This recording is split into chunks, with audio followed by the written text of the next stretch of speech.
Hello, hello. Hi, Granddad. Hello, everybody. Thank you for joining us. We're about to start this live. I want to preface by saying that this is recorded. We'll be on YouTube for future reference. We're having some slight technical difficulties, so bear with us, but we're excited to start this in just a few seconds.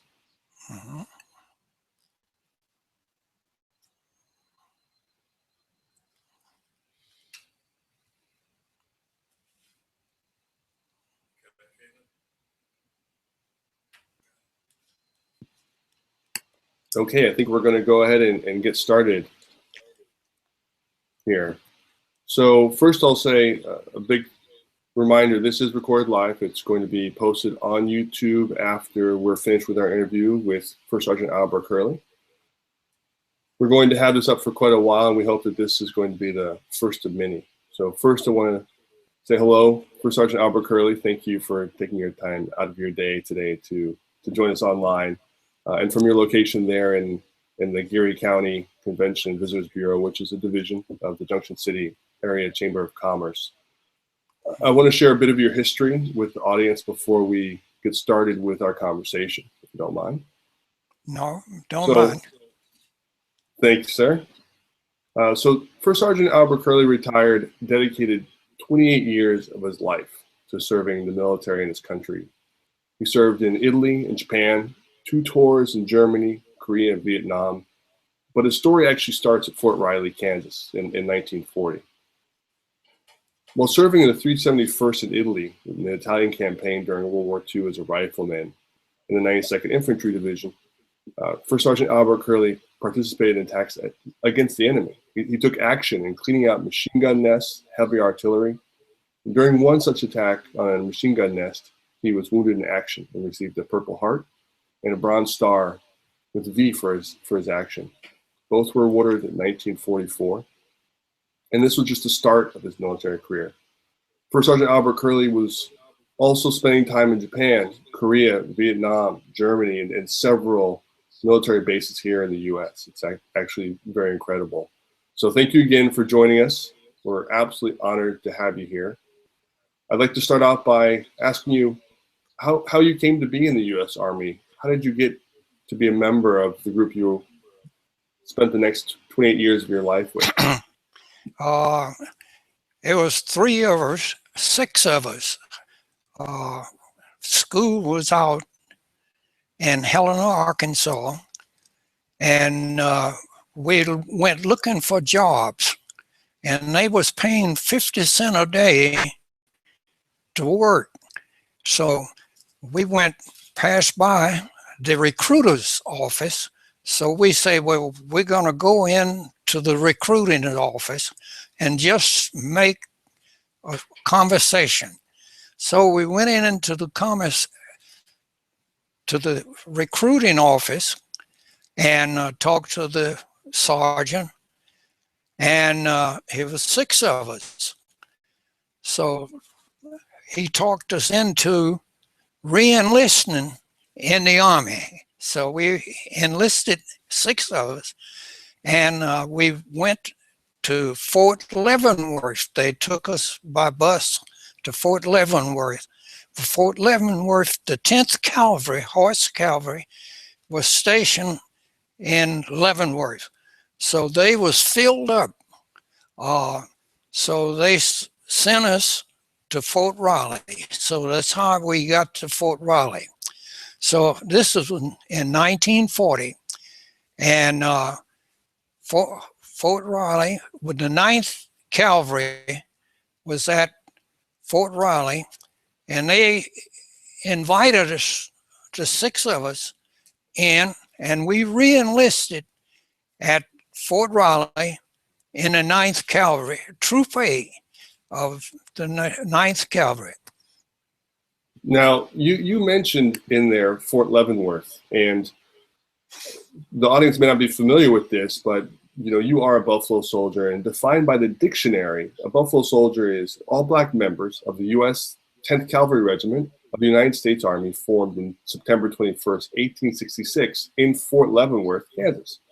So you came into this heritage that already existed. and then began to live it yourself. What was your definition, or what is your definition of a Buffalo Soldier? The Buffalo Soldier, after we got to 9th Cavalry Troop A, and we learned to ride horses. It was all horses and all white officers. We had all white officers from West Point, and they taught us how to ride horses, and that's what happened.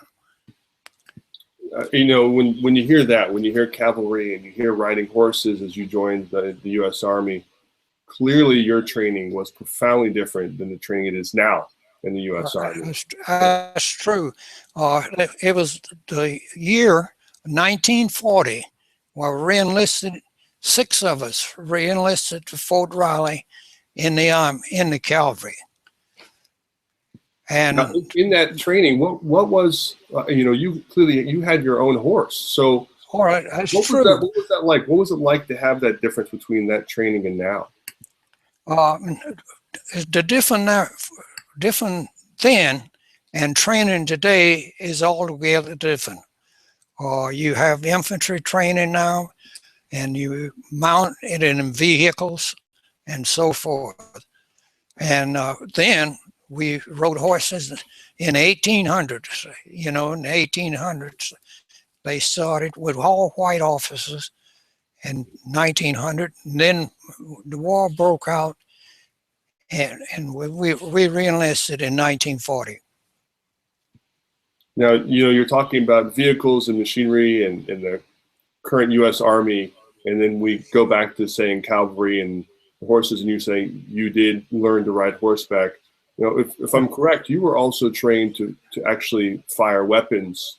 That's true.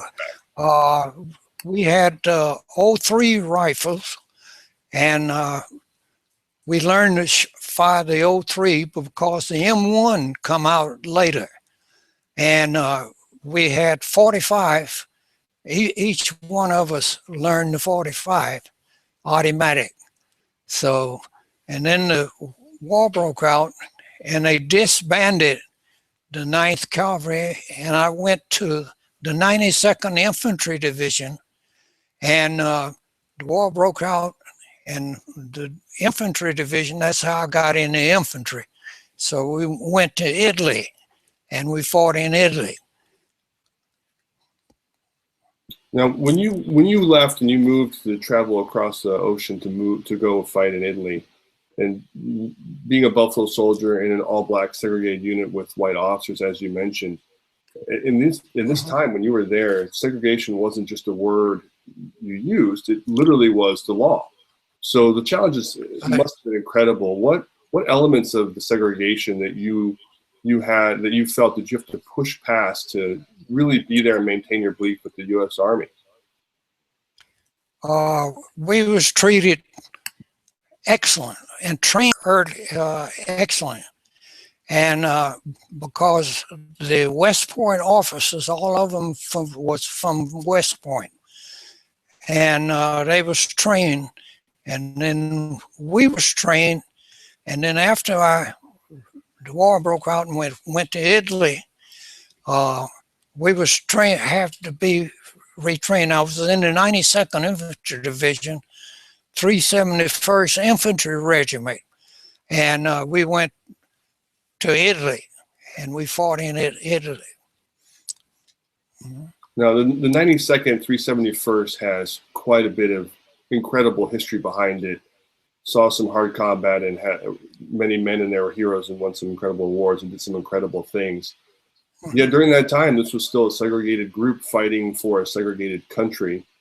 Yet it didn't stop you from moving forward and being patriotic and really following the U.S. into this war.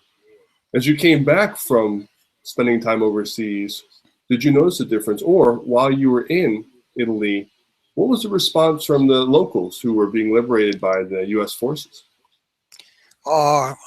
In Italy, the civilian forces worshipped us, and thanked us for liberating him from the Germans.